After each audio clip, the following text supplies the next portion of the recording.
एड़े जोर वर्षा रे आमे समस्ते कहीं बाहरी गलु।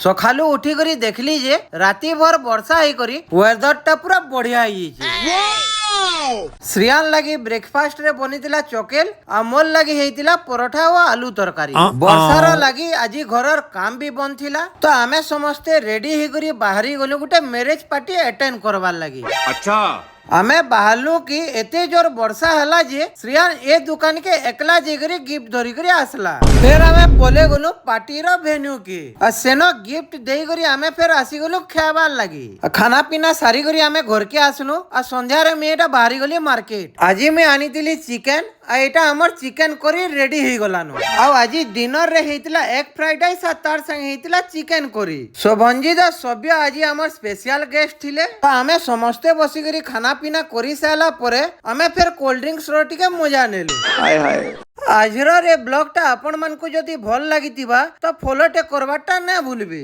तो आज लगे एतकी फेर भेटमा बाय बाय टेक केयर।